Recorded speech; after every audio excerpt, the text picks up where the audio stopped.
प्यारे बच्चों नमस्कार। हमारा टॉपिक चला था वेक्टर के अंदर वेक्टर कैलकुलस का इंटीग्रल थ्योरम। लास्ट चैप्टर है ये।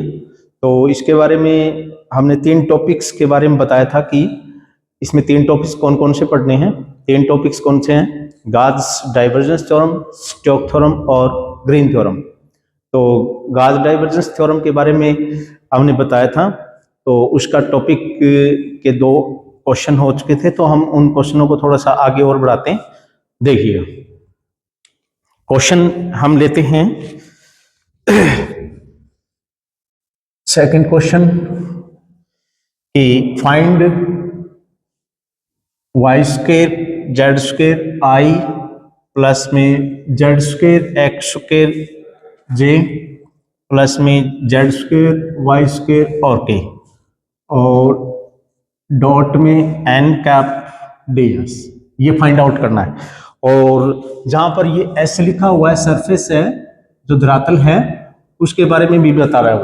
वो धरातल किस चीज का है जो हमें सरफेस इंटीग्रल निकालना है। गॉस डाइवर्जेंस थ्योरम क्या काम करती है कि उसका एरिया फाइंड आउट करती है, कोई भी धरातल है, ठीक है। तो उसके बारे में बता रहा है। कहता है S part of the sphere, sphere का पार्ट है, पार्ट ऑफ स्फीयर, गोले का जो है सरफेस बता रहा है, ठीक है। और वो गोला है उसका फार्मूला भी दे रखा है, एक्स स्क्वायर वाई स्क्वायर और Z square is equal to 1। और क्या दिया हुआ है? Above the X Y plane, ठीक है, above the X Y plane.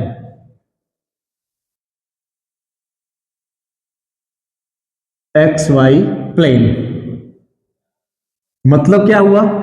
Above the, यानी हमें पता है कि जो गोला होता है वो 3 डायमेंशन के अंदर होता है। और उसने ये कहा है कि गोला है ना, जो एक्स वाई प्लेन है ना, उससे ऊपर का लेना है, नीचे का नहीं लेना हमारे पास पोर्शन, ठीक है। मैं इसको बना के दिखाऊंगा आपको कि इसकी आकृति कैसे बनती है, ठीक है, फिर हमें समझ में आएगा। तो 3 डायमेंशन हम बनाते हैं तो ये बनता है, ये एक्स है, ये वाई है और ये जेड है। तो हमें पता है कि ये एक्स वाई प्लेन ये है और इससे ऊपर ऊपर बनाते हैं, ठीक है। डायमेंशन हमारे पास ये होती है एक्स एक्सिस, वाई एक्सिस और ये जेड एक्सिस। तो कहता है कि ये जो एक्स वाई एक्सिस है ना, तल है, इससे ऊपर ऊपर का, तो यानी इससे नीचे नीचे का नहीं लेना है, ठीक है। तो एक्स वाई प्लेन के ऊपर जो हाफ स्फीयर है ना, उसका जो धरातल है ना, वो आएगा यहां पर, ठीक है। तो मैं आकृति बनाता हूं, ये आकृति ड्रा कर दी हमने, ए ले, और ये हाफ गोला बन चुका है, ठीक है ना। ये एक्स वाई प्लेन से ऊपर ऊपर है हाफ, ठीक है। तो इस गोले का समीकरण क्या हमारे पास है? X square Y square Z square is equal to 1। तो यहां पर हमें एक चीज मिल रही है क्या कि 1 है राइट साइड में, तो इसका स्क्वायर करते हैं तो ये भी 1 ही देगा। तो ये जो 1 होता है ये क्या होता है? रेडियस होता है, उस गोले का रेडियस होता है। तो हमें ये भी पता लग गया कि ये जो दूरी है वो 1 है, ठीक है। मतलब कुछ इंफॉर्मेशन हमें मिल रही है यहां से। तो वो हमें पता है कि एक इकाई यानी 1 यूनिट उसकी लेंथ है, यानी उसकी त्रिज्या कितनी है। जो हाफ गोले को पूरे को काटेंगे बीच से, तो जो हमें नीचे का जो धरातल दिखाई देगा पोर्शन, उसका रेडियस कितना है? 1 यूनिट है। ये टोटल कितने हो जाएंगे? 2 यूनिट, बट ये हाफ है, मतलब, ठीक है, 2 यूनिट का, यानी रेडियस 1 है, ठीक है। तो ये इंफॉर्मेशन हमें मिली है। अब इसको सोल्व करना है, बट ये देखें क्वेश्चन को सोल्व करना है तो क्वेश्चन क्या दिया हुआ है, गिवन में क्या है, ध्यान से देखेंगे कि ये सरफेस है, यानी ये डबल इंटीग्रेशन ही है, ठीक है। और ये दिखाई दे रहा है कि कोई फंक्शन है, वेक्टर फंक्शन है, डॉट में एन कैप डी एस है। ये तो हमें दिख रहा है कि ये तो गॉस डाइवर्जेंस थ्योरम है, गॉस डाइवर्जेंस थ्योरम है। और गॉस डाइवर्जेंस थ्योरम को हम कन्वर्ट भी कर सकते हैं, गॉस डाइवर्जेंस को कन्वर्ट करेंगे और हम जानते हैं। तो जो गिवन है वो गॉस डाइवर्जेंस थ्योरम ही है एक्चुअली में, और कुछ नहीं है। तो सॉल्यूशन करते हैं। सॉल्यूशन में क्या है? वी नो दैट, हम जानते हैं क्या कि सरफेस इंटीग्रल यानी गॉस डाइवर्जेंस थ्योरम के अंदर ये करते हैं तो F cap dot N D S, यही है ये, ठीक है ना, ध्यान से देखेंगे। तो डबल इंटीग्रेशन लगा दो, कोई बात नहीं है, सरफेस इंटीग्रेशन है तो कोई दिक्कत नहीं है, तो डबल इंटीग्रेशन दिखा दो या सिंगल लगा के और एस लिख दो, इसमें एस लिखने की जरूरत भी नहीं है, ठीक है ना, डबल इंटीग्रेशन है। तो ये किसके बराबर होता है, ये ट्रिपल इंटीग्रेशन में कन्वर्ट हो जाता है, ठीक है, ट्रिपल इंटीग्रेशन और डाइवर्जेंस ऑफ एफ में कन्वर्ट हो जाता है। और यहां पर डीवी, डीवी मतलब वॉल्यूम इंटीग्रल, ठीक है, यानी तीनों ही आयाम तीनों ही एक्सिस आ जाते हैं, एक्स एक्सिस, वाई एक्सिस और जेड एक्सिस तीनों के सापेक्ष में आ जाता है। इसको मैं क्या लिख सकता हूं, dx, dy और dz, ठीक है। तो चलो डाइवर्जेंस निकालेंगे। तो यहां पर दिया हुआ है, यानी क्वेश्चन से हमें पता लग रहा है कि दिया हुआ में ये एफ है, एफ वेक्टर है। तो एफ वेक्टर किसके बराबर है, Y square Z square I plus में Z square X square J और जेड स्क्वायर वाई स्क्वायर और ये के, एफ मिल गया, ठीक है, एफ वेक्टर फंक्शन मिल गया। तो उसका हमने क्या निकालना है, डाइवर्जेंस निकालना है, ठीक है। तो डाइवर्जेंस हमें ज्ञात करेंगे। तो डाइवर्जेंस ज्ञात करेंगे, तो डाइवर्जेंस कैसे ज्ञात करते हैं, ये देखिएगा, डाइवर्जेंस ऑफ इस वेक्टर का डाइवर्जेंस। तो डाइवर्जेंस निकालने के लिए तो कहता है कि I curly by curly X plus में J curly by curly Y K curly by curly Z और डॉट में एफ, एफ वेक्टर हमारे पास क्या है, ये रहा। तो Y square Z square I plus में Z square X square J और जेड स्क्वायर वाई स्क्वायर और के, ठीक है। तो ये डेल ऑपरेटर है, इसके अंदर ये फंक्शन आता है, वेक्टर फंक्शन आता है। तो जो आई का पार्ट है, आई का जो कोफिशिएंट है वो इसके अंदर आएगा और आई डॉट आई कितना हो जाएगा, 1। इसी प्रकार ये वाला पोर्शन इसमें चला जाएगा, इसी प्रकार ये वाला पोर्शन इसमें चला जाएगा। तो देखते हैं क्या पड़ता है, curly by curly X Y square और ये जेड स्क्वायर, ठीक है भी,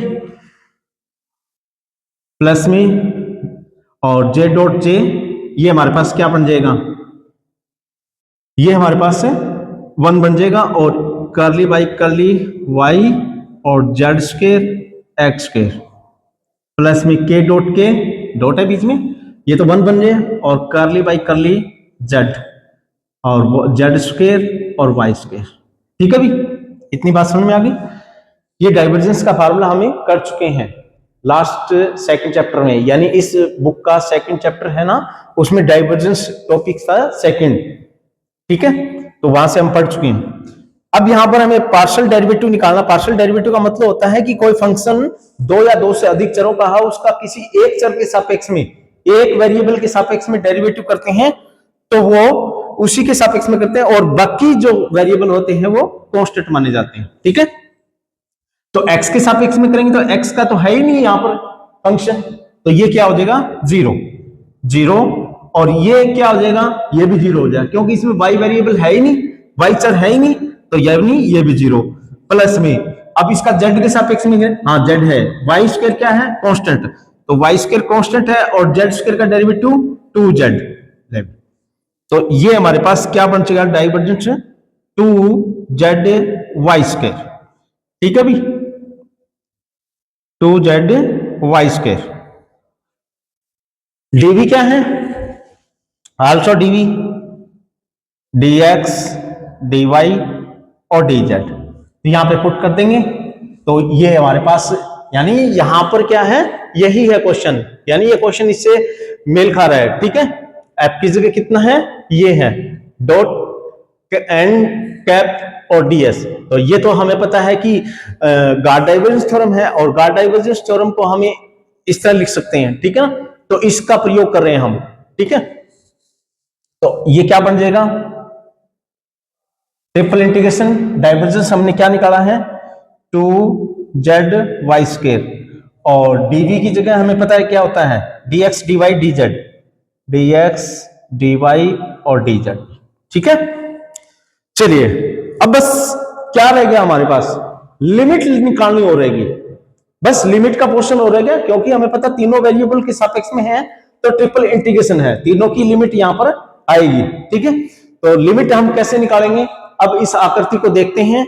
यहां पर इसमें एक बात और भी बता रखी है कि जो z का मान है xy प्लेन से ऊपर है, तो z की लिमिट निकालेंगे और y की लिमिट निकालेंगे। ठीक है, सभी की लिमिट हमें निकालनी पड़ेगी और कुछ नहीं दिया इसमें।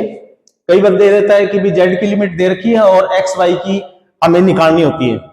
तो हम छोटी क्लासों के अंदर पढ़ के आए थे कि भी की लिमिट कैसे निकालेंगे। ठीक है, वैसे तो हमें पता है कि ये दूरी कितनी है, यानी ये तो रेडियस है, उस गोले का रेडियस है, तो वो तो हमें पता है कि गोले का रेडियस तो हमारे पास 1 है, तो ये तो हमारे पास लेंथ कितनी आ गई, 1 आ चुकी है। ठीक है, बट अब हमें किसकी निकालनी है, हमें निकालनी है z की और y की लिमिट और निकालनी है। ठीक है, z और y की। हमें पता है कि इस ट्रिपल इंटीग्रेशन के अंदर, ट्रिपल इंटीग्रेशन का जब हम टॉपिक करेंगे तो किसी भी सरफेस का, यानी ठोस सरफेस है, उसकी लिमिट हम कैसे निकालते हैं, कुछ पोर्शन हम वहां पर भी पढ़ेंगे। ठीक है, तो मैं यहां पर बता देता हूं कि इसकी लिमिट कैसे निकाली जाती है। तो इस गोले का जो सरफेस है उसका समीकरण क्या है वो देखिए। तो ये है भाई x स्क्वायर प्लस में y स्क्वायर प्लस में z स्क्वायर और इज इक्वल टू 1। ठीक है, तो z की लिमिट निकालेंगे। z कहां से लेकर कहां तक है, z हमें पता है कि z धरातल है, वो नीचे तो गया ही नहीं है, z एक्सिस है ना, वो तो नीचे गया नहीं है, क्योंकि x y प्लेन से ऊपर ऊपर ही चलना है। तो z की लिमिट यहां से स्टार्ट होगी, तो यहां पर z इज इक्वल टू कितना है, 0, और यहां पर z कितना है, तो यहां पर हमें पता है कि इस गोले का जो समीकरण है वो कितना है, वो निकालेंगे। तो यहां पर z का मान निकालेंगे तो z कितना बन जाएगा, तो z is equal to plus minus में अनरूट और X square Y square, X square plus में वाई स्क्वायर। ठीक है भी, बट हमें पता है कि हमें इस एक्स वाई प्लेन से नीचे जाना ही नहीं है, तो नहीं जाना है तो ये माइनस लिमिट नहीं रहेगी। क्यों, क्योंकि z का दूसरे साइड में जाते हैं तो माइनस में z वेक्टर के अंदर तो हमें पता है दिशा चेंज हो जाती है, तो यानी नीचे जब भी हम डायरेक्शन करेंगे तो वो हमें पता है कि माइनस में z हो जाएगा। ठीक है, तो उससे नीचे तो हमें जाना ही नहीं है, तो यानी नेगेटिव नहीं लेंगे, सिर्फ प्लस का ही लेंगे। तो हमें पता है कि भी z की लिमिट निकल चुकी है, अतः z की लिमिट 0 से, और z is equal to under of X square plus में वाई स्क्वायर। ठीक है, इतनी बात समझ में आई। अब रह गई हमें पता है y की लिमिट, y की लिमिट। अब z एक्सिस को छोड़ दो भाई, z एक्सिस को छोड़ दो, y की लिमिट निकालते हैं, तो वो तो हमें पता है एक्स वाई प्लेन के अंदर ही चला गया है, एक्स वाई प्लेन के अंदर।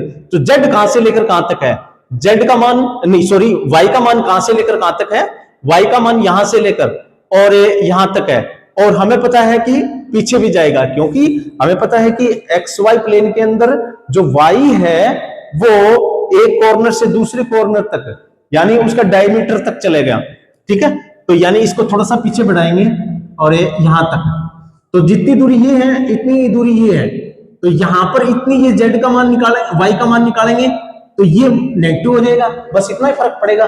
और हमें पता है कि इस प्लेन के अंदर z परमानेंटली 0 होता है, तो इस समीकरण के अंदर, इस गोले के समीकरण के अंदर z का मान परमानेंट 0 पुट कर दो, तो क्या बचेगा, तो एक्स वाई प्लेन में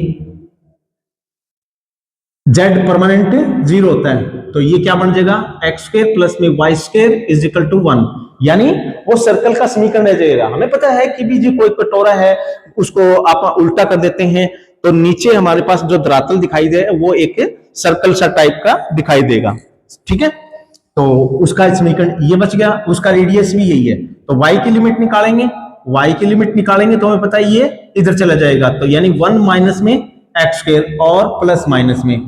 अब यहां पर क्या प्लस माइनस में दोनों ही लेनी पड़ेगी हमें। हमें पता है कि एक्स वाई प्लेन के अंदर ये गोला है वो इधर भी जा रहा है, तो अगर इधर पॉजिटिव मानते हैं y का मान तो इधर नेगेटिव हो जाएगा, तो यहां पर y का मान कितना होगा और यहां पर y का मान कितना होगा, तो एक्स वाई प्लेन के अंदर यहां पर y का मान कितना हो जाएगा, पॉजिटिव हो जाएगा, तो ये 1 माइनस में एक्स स्क्वायर, और यहां पर y का मान कितना हो जाएगा, नेगेटिव, यानी इसकी रिवर्स डायरेक्शन में, तो यानी माइनस में रूट ऑफ है 1 माइनस में एक्स स्क्वायर। ठीक है भी, मैंने थोड़ी सी गलती की यहां पर, z का मान जब निकाला था तो 1 माइनस में ये थोड़ी सी गलत किया अभी मैंने, z का मान निकाले हैं तो 1 माइनस में एक्स स्क्वायर, ठीक है ना, 1 माइनस में एक्स स्क्वायर माइनस में वाई स्क्वायर, ये थोड़ी सी गलती कर दी भी हमने, ठीक है। तो ये 1 माइनस में एक्स स्क्वायर माइनस में वाई स्क्वायर, ठीक है, ये थोड़ा ध्यान रखना, ठीक है। तो y की लिमिट कहां से, y is equal to minus negative से लेकर, छोटी रकम इसमें कितनी है नेगेटिव वाली, तो 1 माइनस में एक्स स्क्वायर से, और y is equal to plus का 1 माइनस में एक्स स्क्वायर, ठीक है। अब बात रहेगी लिमिट x की, x की लिमिट कहां कैसे निकालेंगे। अब जब हमें पता है कि x एक्सिस के ऊपर आके ही हम सीमित हो गए, x एक्सिस के ऊपर आके सीमित हो गए, तो इसको भी आगे पीछे बढ़ाएंगे, ठीक है, ले भी ये बढ़ाएंगे, तो हमें पता है कि ये रेडियस है, ये रेडियस अभी, और ये कितना है 1 यूनिट का, और इतना ही पीछे चला जाएगा, तो ये -1 होगा। तो x की लिमिट कितनी होगी, -1 से और 1 तक, क्योंकि हम अब एक लाइन के ऊपर सिमट के, एक लाइन के ऊपर की लिमिट ही बात है, यानी x एक्सिस की बात ही कर रहे हैं हम, ठीक है, कोई अब धरातल की बात नहीं कर रहे हैं। तो x की लिमिट कितनी है, -1 से लेकर 1 तक। तो अतः आकृति से x इज इक्वल टू -1 से और x इज इक्वल टू 1 तक, ले तीनों ही लिमिट निकल चुकी है हमारे पास। ये हमारे पास लिमिट निकल चुकी हैं, और ये यहां पर पुट कर देंगे, ठीक है, इसके अंदर तीनों की लिमिट यहां पर डाल देंगे और तीनों का इंटीग्रेशन कर देंगे। अब बात यही है कि हमें ये नहीं पता कि सबसे पहले इंटीग्रेशन ये किस चीज का है, z का है कि या y का है कि या x का है। तो मैं एक बात बता देता हूं, जब हम ट्रिपल इंटीग्रेशन जो पढ़ेंगे उसके अंदर ये बात बताई जाएगी आपको कि जो कांस्टेंट लिमिट होती है ना, वो सबसे बाहर रखें, बाहर का मतलब सबसे लास्ट में इंटीग्रेशन करें, तो ये x की लिमिट मानेंगे हम, ठीक है, इसको हम x की लिमिट मानेंगे। तो ये क्या बन जाएगा,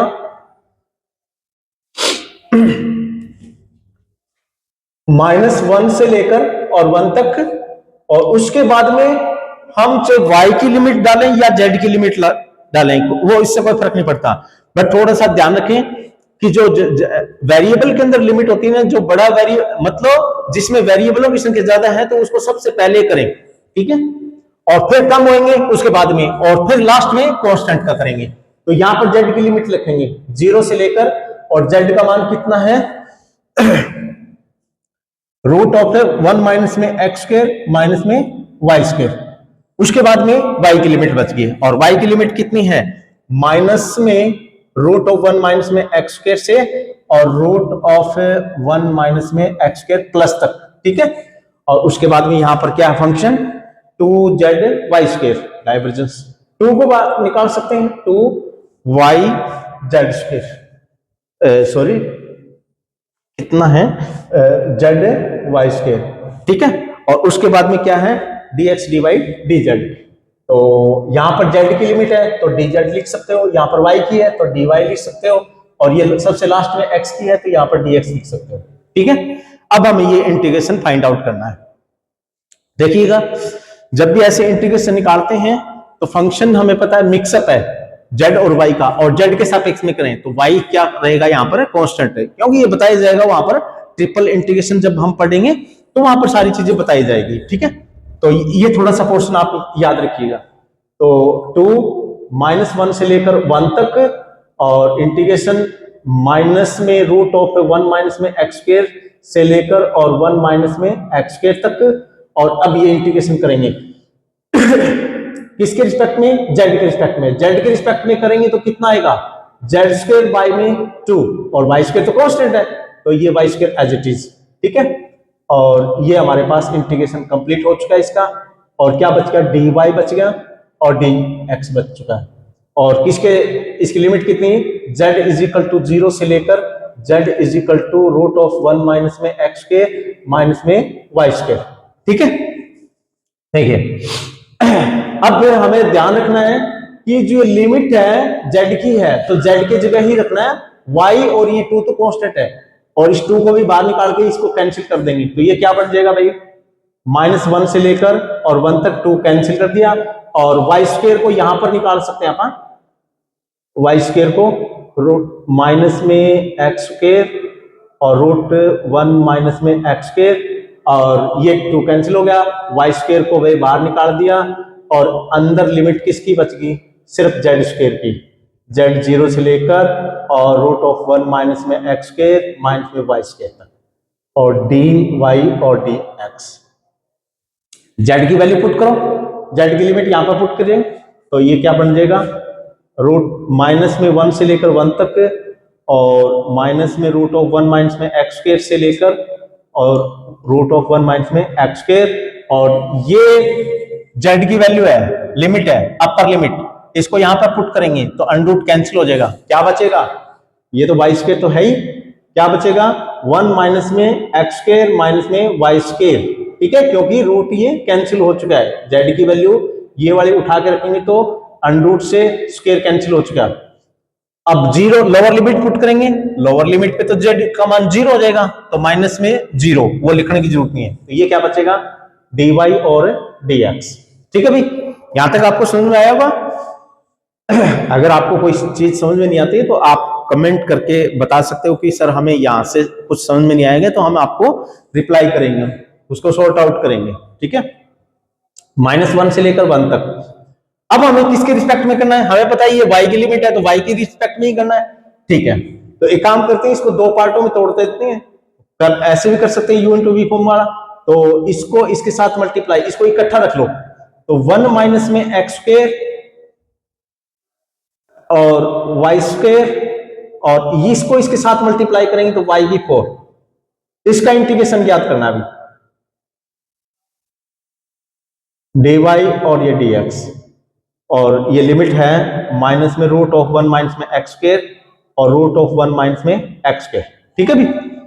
अब यहां पर ये तो y के रिस्पेक्ट में कर रहे हैं तो ये तो कांस्टेंट रहेगा इतना पोर्शन, इसलिए मैंने इसको अलग अलग लिखा है, तो ये कांस्टेंट रहेगा, y स्क्वायर का कितना हो जाएगा y की क्यूब बाई में क्यूब, तो लेवी इंटीग्रेशन कर देते हैं -1 से लेकर 1 तक, और इसका इंटीग्रेशन करेंगे तो ये 1 माइनस में एक्स स्क्वायर ये तो कांस्टेंट है, और y की क्यूब बाई में क्यूब माइनस में y की 5 बाई में 5, तो ये हमारे पास इंटीग्रेशन निकल चुका है, और dy के रिस्पेक्ट में, और इसकी लिमिट है माइनस में रूट ऑफ 1 माइनस में एक्स स्क्वायर से लेकर प्लस 1 माइनस में एक्स स्क्वायर तक, और ये dx बच चुका हुआ। अब जो y है, y की लिमिट आप पहले अपर पुट करेंगे और फिर लोअर पुट करेंगे, ठीक है। चलिए यहां तक तो आपको समझ में आया होगा, तो अगर कुछ भी समझ में नहीं आया तो आप दोबारा देख सकते हो इस पोर्शन को, इसको मैं अब डिलीट करने जा रहा हूं, ठीक है। देखिए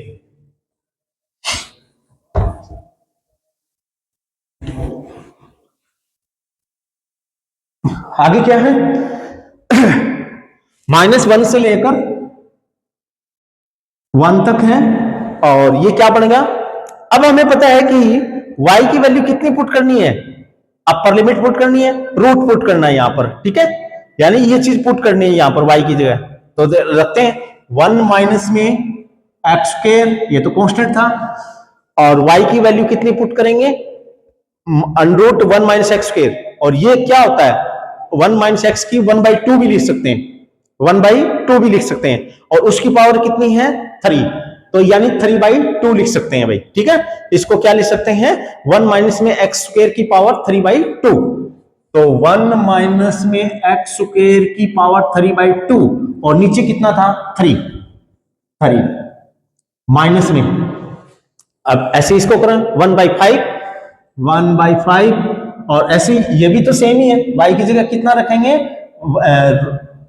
1 माइनस एक्स स्क्वायर की पावर 1/2, और यहां पर पावर कितनी है 5, तो 5/2, 1 माइनस में एक्स स्क्वायर की पावर 5/2 लिमिट, ठीक है। और अब इसको थोड़ा सा सॉर्ट आउट और करेंगे, ये बेस दोनों का सेम है तो पावरें इसकी एक है तो ये जुड़ जाएगी एक पावर, तो ये क्या बन जाएगा -1 से लेकर 1 तक, 1 माइनस में एक्स स्क्वायर की पावर कितनी बनेगी 3/2, और प्लस में 1 5/2 बाई में 3 माइनस में, अब ये तो इतना ही है 1/5, 1 माइनस में एक्स स्क्वायर की पावर 5/2, और ये dx, अब ये तो दोनों सेम ही है, तो यानी ये कॉमन निकालेंगे यहीं पर, तो 1/3 माइनस में 1/5 ही करना हमें, ठीक है, 1/3 माइनस में 1/5, ये 15 हो गया, ये 5 हो गया, माइनस में 3 हो गया, ये कितना बच गया भाई 2/15। ठीक है, देख लेना भाई कभी गलत तो नहीं कर दिया। 5 माइनस में 3 और 15, ठीक है, तो ये 2/15। तो यानी ये टोटल पोर्शन कितना हो गया -1 से लेकर 1 तक और 2/15, उसको बाहर निकाल देंगे 2/15, बाहर कॉमन निकाल दिया तो बच गया अंदर कितना, वेरिएबल अंदर रखते हैं इंटीग्रेशन के अंदर, कांस्टेंट को हम बाहर निकाल देते हैं। 1 माइनस में x² की पावर π/2 और ये dx, लास्ट को ये बच चुका है। अब इस क्वेश्चन को थोड़ा सा ध्यान से देखेंगे, ये क्वेश्चन है क्या कि इसको मैं कैसे सॉर्ट आउट करूंगा। तो हमने पढ़ रखा है कि ऐसे क्वेश्चन आ जाते हैं तो इसको एक ही वेरिएबल में कन्वर्ट कर सकते हैं, एक ही वेरिएबल में कन्वर्ट करने की कोशिश करो ताकि इंटीग्रेशन इसका जल्दी हो पाए। तो हम कुछ पुट करते थे वहां पर, तो अगर 1 माइनस में x² है तो उसकी जगह हम क्या पुट करते थे, साइन भी पुट कर सकते हैं, कोस भी पुट कर सकते हैं। ठीक है, साइन थीटा या कोस थीटा पुट कर, क्यों, क्योंकि हम जानते हैं कि 1 माइनस में साइन स्क्वायर कोस स्क्वायर होता है, यानी एक ही टर्म में कन्वर्ट हो गया ये क्वेश्चन। अब ये 2 टर्मों के अंदर है, ठीक है, उसको एक टर्म के अंदर कन्वर्ट करेंगे। ठीक, क्यों, इसलिए क्यों करते हैं, क्योंकि इसकी पावर कुछ, ये जो पावर होती है ना, ये फ्रैक्शन के अंदर है तो वो उसके साथ एडजस्ट हो जाएगी। ठीक है, तो ये भी क्यों नहीं, तो 2 टर्म का कोई भी चीज होता है और फ्रैक्शन पावर है या कोई भी पावर बड़ी पावर है तो उसको खोलना थोड़ा सा मुश्किल हो जाता है, इसको खोल नहीं सकते हम, तो इसलिए हमें इसको एक टर्म में कन्वर्ट कर देते हैं। तो लिखेंगे पुटिंग, और वैसे भी हमें पता है ये क्वेश्चन इवन है, ये जो पोर्शन है वो इवन है, तो -a से लेकर a तक होता है, तो यानी 0 से लेकर 1 तक और 2 से मल्टीप्लाई हो जाता है। ठीक है, तो आगे भी कर देंगे। Putting x = cos theta, sine theta put कर सकते हैं, कोई दिक्कत नहीं है, क्योंकि वहां पर बताया हुआ था अगर ये 1 प्लस में x² होता तो x की जगह 10 पुट करते थे हम। ठीक है ना, वही पोर्शन है। फिर dx की जगह क्या पुट करेंगे, dx की जगह हम ये पुट करेंगे माइनस में और साइन थीटा और थीटा का d थीटा।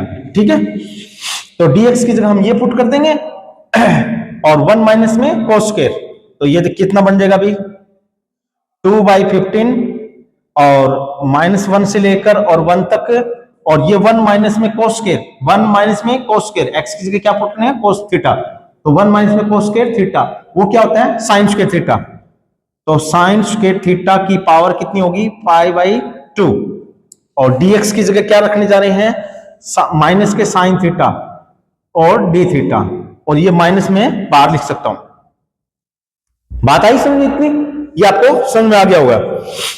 अब यहां पर क्या हो रहा है ये जो फ्रैक्शन पावर है ये इससे कैंसिल होगी है, तो इसकी कितनी पावर होगी साइन की 5 और एक साइन यहां पर है तो साइन की 6, मैंने थोड़ा सा गलत किया है क्या, साइन की 6, ठीक है, हाँ थोड़ा सा ध्यान से देख लेना अभी कोई गलती ना हो जाए। 2/15 और साइन की 6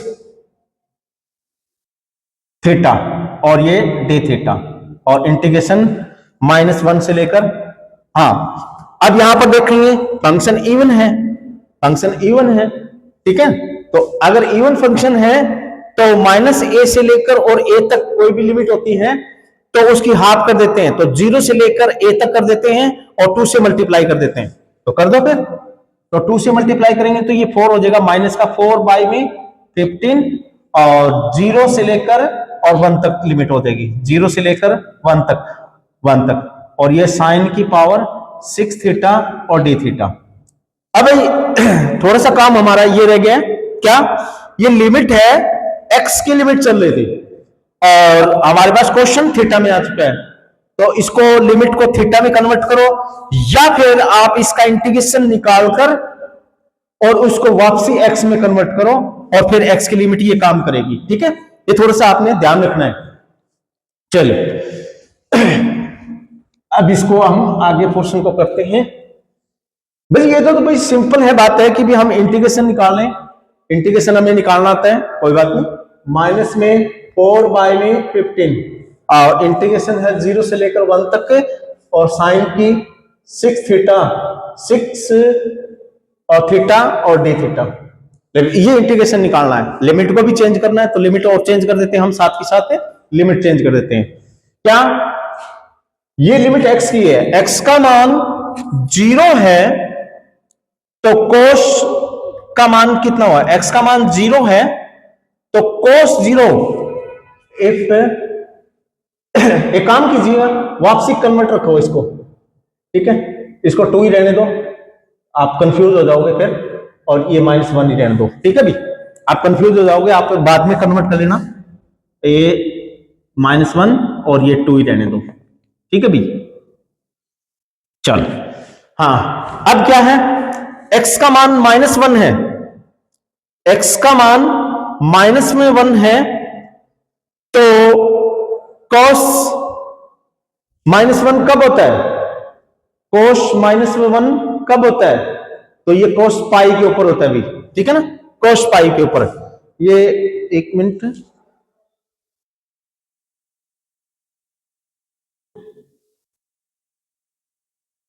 ठीक है भी, मैंने थोड़ी सी गड़बड़ तो नहीं कर दी है, sin 6 x की वैल्यू ठीक है, एक काम और कर सकते हैं, इसको थोड़ा सा सिंपल सा हो जाएगा, मतलब और भी कि देखिए, थोड़ा सा मैं इसको पुटिंग में वैसे निकाल सकते हैं, बट उसमें डबल काम करना पड़ेगा। एक मिनट रखिए, मैं थोड़ा सा चेंज कर रहा हूं बस, और कुछ नहीं है, बस ये थोड़ा सा चेंज कर रहा हूं,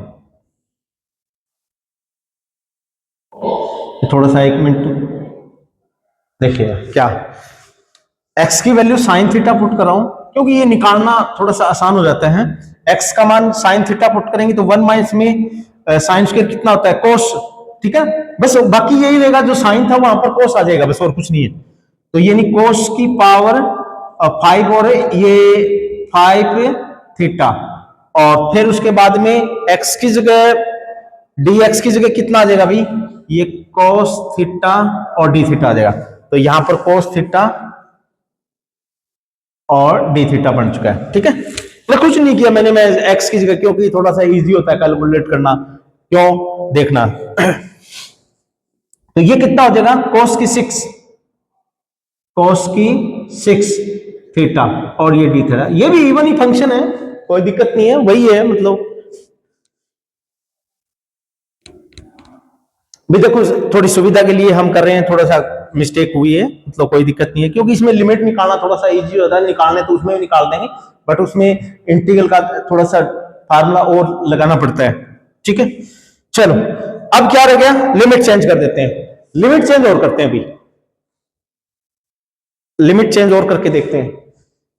क्या ये लिमिट किसकी थी, एक्स की थी, बट हमने क्वेश्चन को थीटा में कन्वर्ट कर दिया, तो यहां पर करो, आप पुट करो, if x is equal to -1, x का मान -1 है, तो साइन थीटा कब -1 होता है, तो थीटा की वैल्यू ऐसी क्या डालें कि -1 रह जाए, तो हम जानते हैं कि माइनस में π/2 पर साइन माइनस में π/2 क्या होता है, -1 होता है, तो थीटा की वैल्यू कितनी आ गई, then theta is equal to minus में π/2, if x is equal to +1, 1 कब देता है साइन, जब थीटा इज इक्वल टू π/2, तो थीटा इज इक्वल टू π/, तो this implies theta is equal to π/2, ठीक है।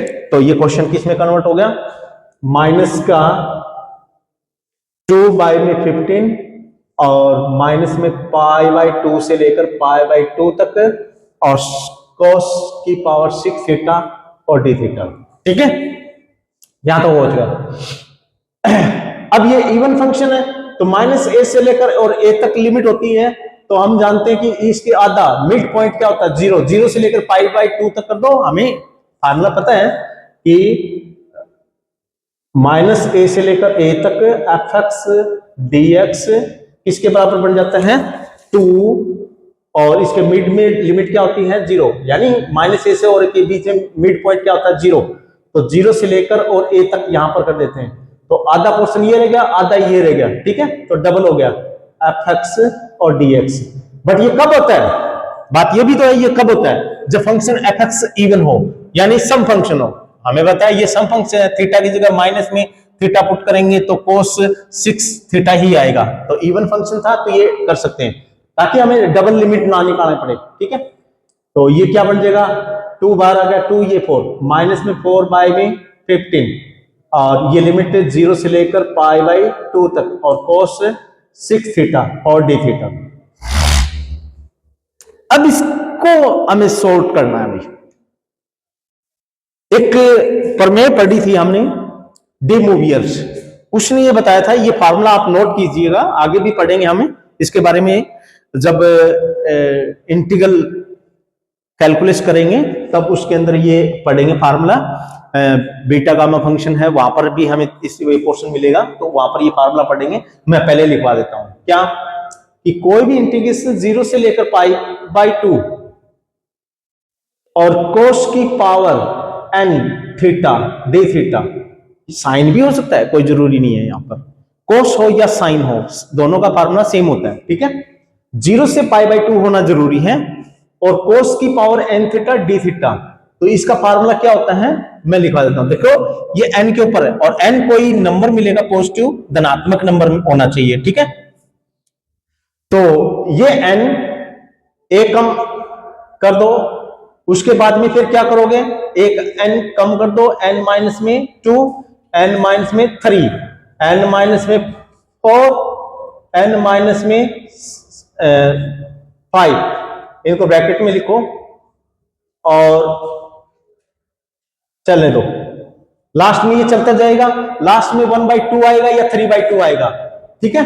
1/2 आएगा या 3/2 आएगा, इनमें से कोई भी, जो भी है n पे डिपेंड करता है वो तो, और ये चलता जाएगा, ठीक है। ये फार्मूला बन चुका है, बट एक चीज और लिखनी है, क्या, लास्ट में एक चीज और लिखनी है, क्या, कि अगर जो n सम संख्या है, यानी इवन संख्या है, तो उसके पीछे पाई बाई 2 लगाना है अभी, बस ये थोड़ा ध्यान रखना, पाई बाई 2 लगाना। स्टार लगा दिया, अभी स्टार क्यों लगा दिया, स्टार का मतलब क्या है, जब भी स्टार के बारे में बता रहा हूं, जब n सम संख्या है, सम संख्या है,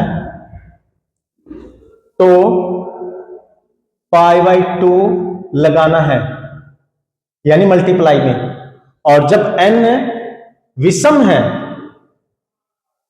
विषम संख्या है,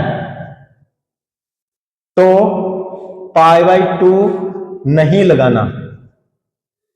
यह भी याद करना है, क्योंकि वहां पर तो हम बताएंगे क्यों लगाते हैं क्यों नहीं लगाते हैं, जब इंटीग्रल कैलकुलस पढ़ेंगे जब हम, तो वहां पर मैं इसको डिटेल में बताऊंगा, अभी तो आपने सिर्फ फार्मूला याद रखना है, ठीक है। तो ये कर देंगे, चलिए देखिए, तो ये क्या बन चुका है, माइनस में 4 बाई में 15, ठीक है। अब n 0 से पाई बाई 2 है, ठीक है, इसके मुताबिक 0 से पाई बाई 2 है, ठीक है, इसको ध्यान नहीं देखना। अब n देखेंगे यहां पर, कोस n कितना है 6 है, तो मैंने क्या लिखा था 6, एक कम 5, फिर एक कम 4, फिर एक कम, इस प्रकार से लिखते जाएंगे। तो लिखेंगे 6, 5 एक कम, 4 एक कम, 3 एक कम, 2 और एक कम 1, यानी जब तक 0 ना आ जाए तो उससे पहले वाला पोर्शन तक ही हम, ये तो 3/2 आएगा या 1/2 आएगा, ठीक है, लास्ट में कोई दिक्कत नहीं है, बस 0, अब हमें पता 0 आने वाला है तो वो नहीं लिखना। चलो बंद कर देंगे, ये मल्टीप्लाई में सारे, ऊपर वाले मल्टीप्लाई में है, नीचे वाले मल्टीप्लाई में। अब क्या देखना है, फार्मूले के मुताबिक n क्या थी, सम संख्या थी, सम संख्या थी, तो पाई बाई 2 और लगा दोगे, तो पाई बाई 2 और मल्टीप्लाई में कर दो, और ये हमारा फाइनल आंसर आ जाएगा भाई। माइनस में जो कैंसिलेशन करना वो कर दो, कितना होगा, 4 से 4 कैंसिल हो चुका है, और 5 3 15, और ये भी कैंसिल हो चुका है, ठीक है। और ये कितना हो गया भाई, 6 24, यानी पाई बाई में, और ये 24, ठीक है भी, इतना बन चुका है ये। ठीक है, तो ये हमारे पास फाइनल आंसर हो चुका है। और सरफेस इंटीग्रल है, ये कई बार नेगेटिव आ जाता है, वेक्टर के अंदर नेगेटिव आ जाता है, तो ये सिर्फ डायरेक्शन की बात होती है, तो आपने इसको पॉजिटिव मान के चलेंगे। हमारा आंसर फाइनल π/24 यूनिट होगा, स्क्वायर यूनिट होगा।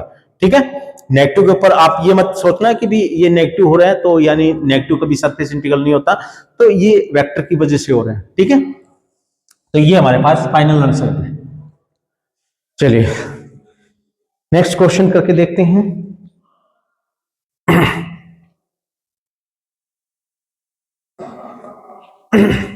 देख लेना भाई, कुछ कैलकुलेशन में कोई गड़बड़ नहीं हो तो थोड़ा सा आप ध्यान से देख सकते हो इसमें कोई। नेक्स्ट करके देखते हैं।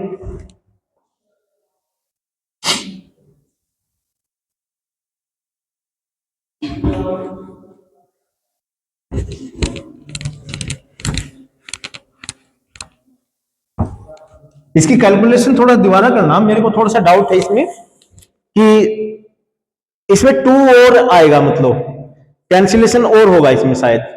ठीक है, तो थोड़ा आप ध्यान से देख लेना, कोई दिक्कत नहीं है। कई बार हो जाती है गलती, तो इंटीग्रेशन में भाई थोड़ा ध्यान से करना आप भी।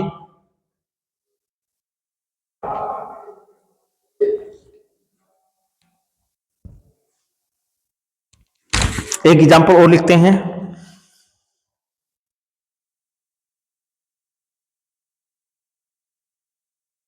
कहता है कि बाय यूजिंग डाइवर्जेंस थ्योरम, और ये हमें सरफेस इंटीग्रल फाइंड आउट करना है, x dy और ये dz प्लस में y dz dx प्लस में z dx dy, और ये प्रूव भी करना है कि 4 पाई और a क्यूब के बराबर है।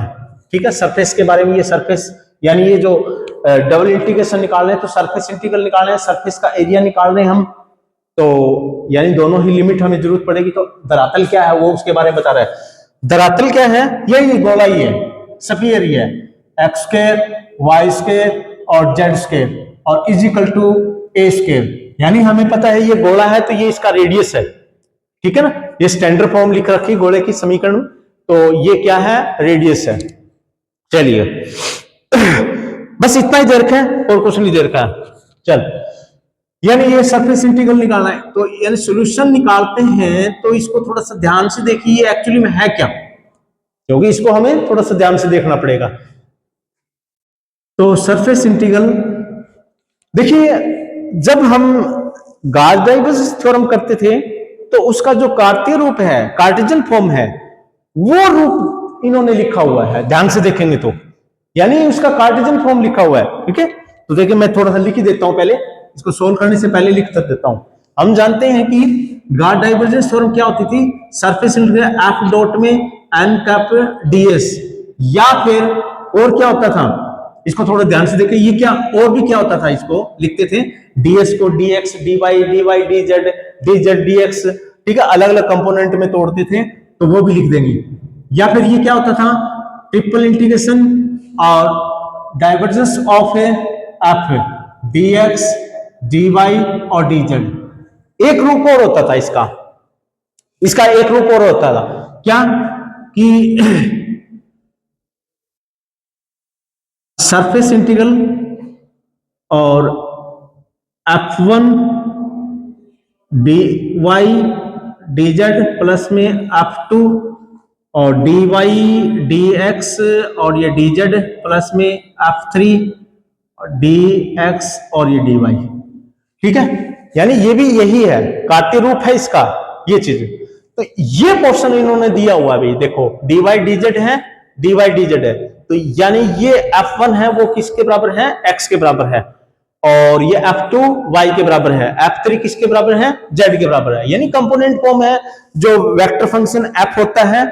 यानी ये भी आप सोचोगे ये सर ये कहां से आ गए, तो हम जानते हैं कि कोई फंक्शन वेक्टर फंक्शन होता है तो उसको हम f1i और f2j और f3k के रूप का होता है। ठीक है ना, तो ये f1 f2 यहां से आए थे, तो वो पोर्शन इन्होंने दे रखे हैं। और ये भी किसके बराबर होता है, ये भी लिख देते हैं,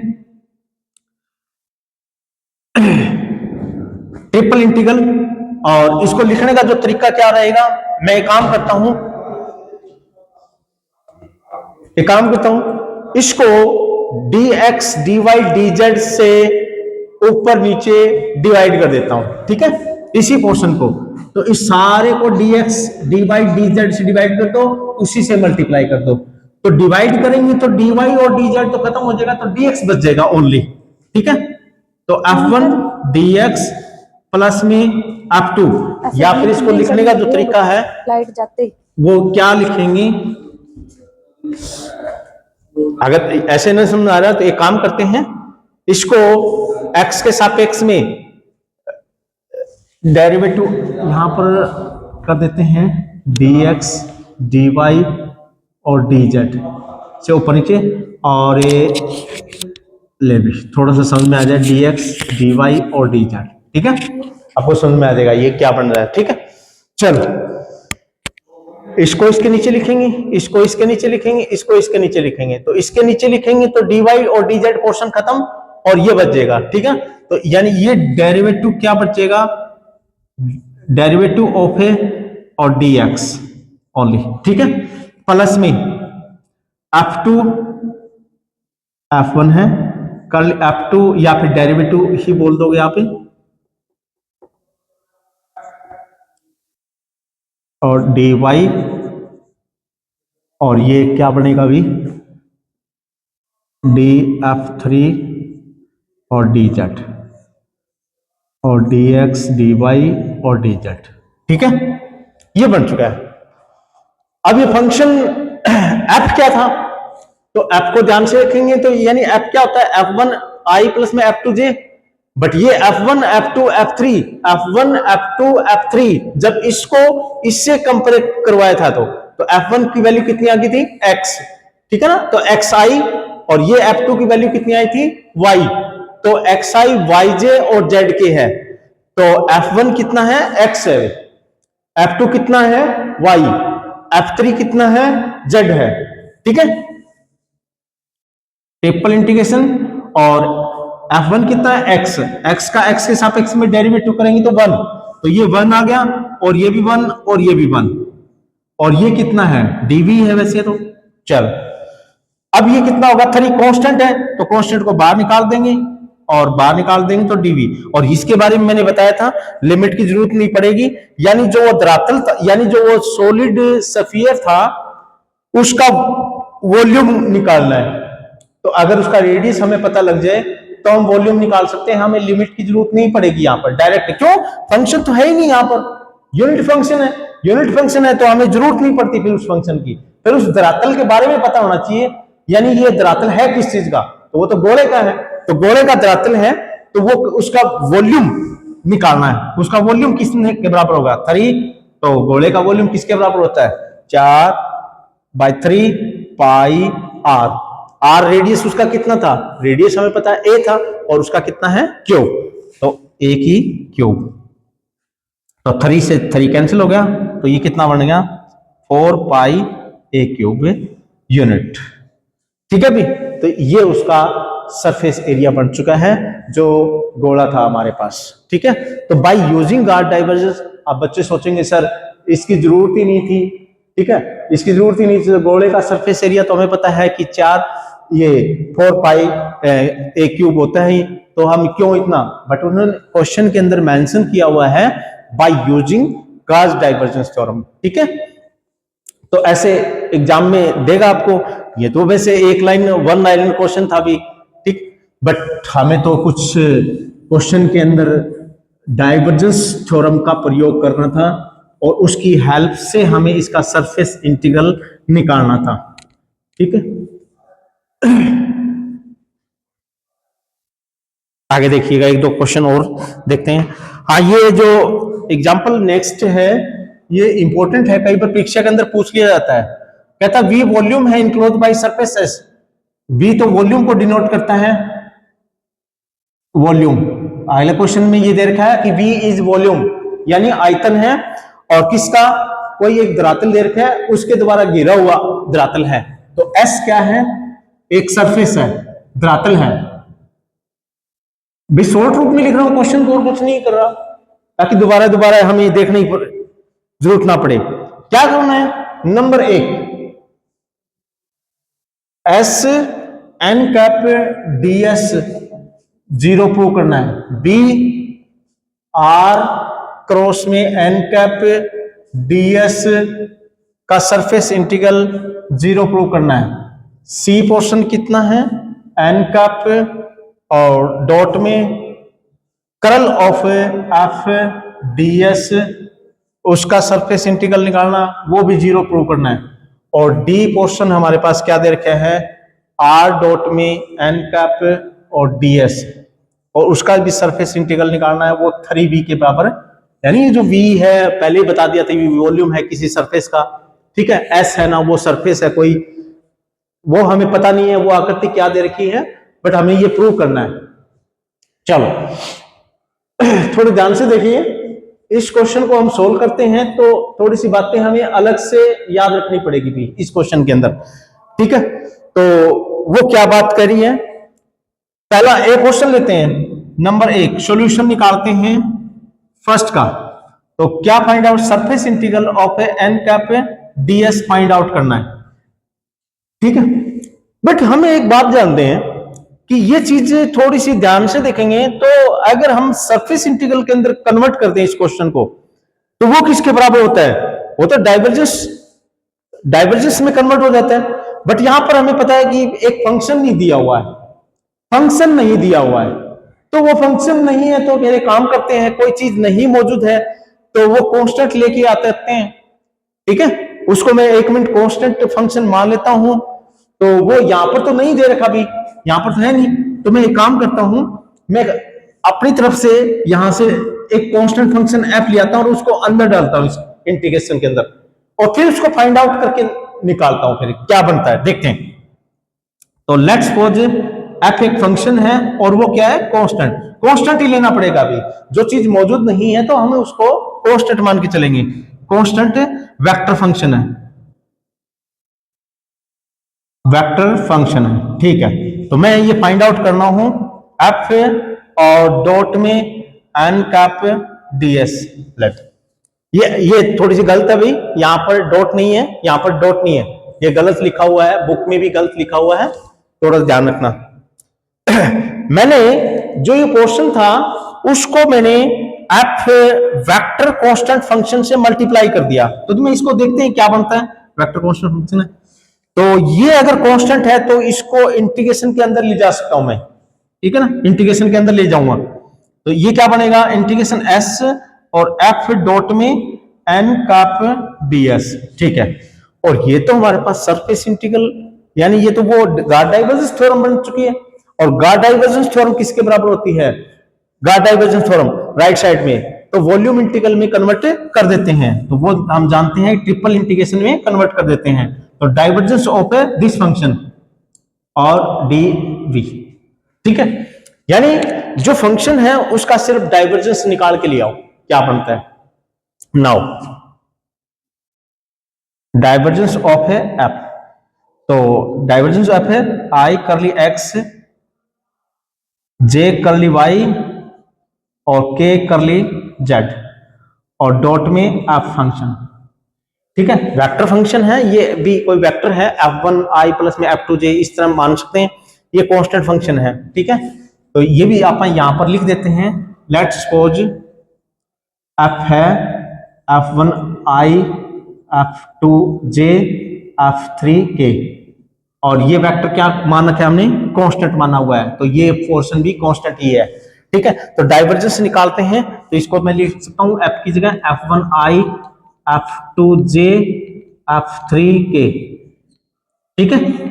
और इसका डाइवर्जेंस निकालेंगे तो i डॉट है बीच में, तो 1 हो जाएगा और ये f1 इसमें चला जाएगा, तो करली f1 करली x करली f2 करली y करली f3 करली z, और f1 f2 सभी कांस्टेंट है तो उनका किसी भी चर के सापेक्ष में डेरिवेटिव करेंगे तो 0, मींस ये 0 आ गया, मीन्स डाइवर्जेंस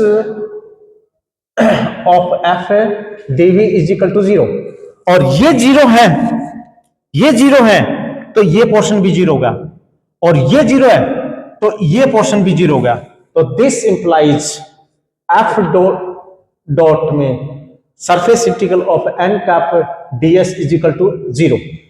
ठीक है, ये 0 हो गया है, तो इसका मतलब ये 0 है, तो यानी कोई दो वेक्टरों की डॉट प्रोडक्ट 0 है, तो या तो ये 0 या फिर ये 0। ये वेक्टर फंक्शन कांस्टेंट है, वो तो मैंने 0 लेके ही नहीं चला, वो नहीं लेके, तो यानी ये 0 होना पड़ेगा। तो यानी S N cap ds is equal to 0, तो ये हमारा पास प्रूफ हो गया अभी। तो इसी प्रकार ये पोर्शन और ये पोर्शन यानी बी और सी इसी प्रकार ही आप सिद्ध करोगे, अपने आप कर सकते हो, कोई दिक्कत नहीं है। आप कहोगे सर इसको मैं सोल्व कैसे करूंगा, तो इसके अंदर भी आप एक कांस्टेंट फंक्शन लेके चलोगे और अंदर ले आओगे। ठीक है, तो बी पोर्शन में थोड़ा सा मैं बता देता हूं। तो लेट्स सपोज f एक वेक्टर फंक्शन है, f1i प्लस में f2j प्लस में f3k वेक्टर फंक्शन है, कांस्टेंट है। ठीक है, तो मैं मल्टीप्लाई कर देता हूं s r क्रॉस में n कैप और ds, मैं इसको डॉट करवा देता हूं भाई अपनी तरफ से और इसको सोल्व करता हूं क्या बनता है। अंदर ले आओ, कांस्टेंट फंक्शन है तो अंदर ले आ सकते हैं।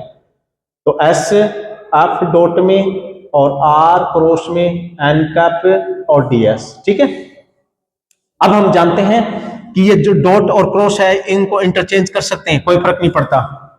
ठीक है, क्योंकि हमें बनाना क्या है, बात यह आई है कि आप जा कहां रहे हो, तो हमें कहां पे जाना है कि ये जो डाइवर्जेंस थ्योरम है वो बनानी है हमें कैसे न कैसे, यानी एन कैप को ds के साथ रखना है, बाकी को डॉट में रखना है, ऐसे करना है। ठीक है, तो ये कर लेंगे, तो इसको f क्रॉस में r वेक्टर और डॉट में एन कैप और ये ds बन चुका है। तो ये हमें पता है कि एक पोर्शन ये बन चुका है और ये है, ये तो हमारे पास गॉस डाइवर्जेंस थ्योरम बन चुकी है। और गॉस डाइवर्जेंस थ्योरम क्या है हम जानते हैं, ट्रिपल इंटीग्रल और डाइवर्जेंस ऑफ एफ क्रॉस में आर। ठीक है, एफ क्रॉस में आर और डीवी। अब इसके बारे में हमें थोड़ा सा पता होना चाहिए। ये चीज मैंने जो इसका सेकंड चैप्टर था उसके अंदर मैंने बताई हुई है, इसको थोड़ा सा ध्यान से नहीं, हाँ उसकी जो प्रॉपर्टी होती है तो वहां पर हमने बताया था डाइवर्जेंस ऑफ एफ और क्रॉस में आर, कोई दो वेक्टर है यानी ये चीज है, तो इसको हमें कैसे फाइंड आउट करते हैं। तो एफ डॉट में और करल ऑफ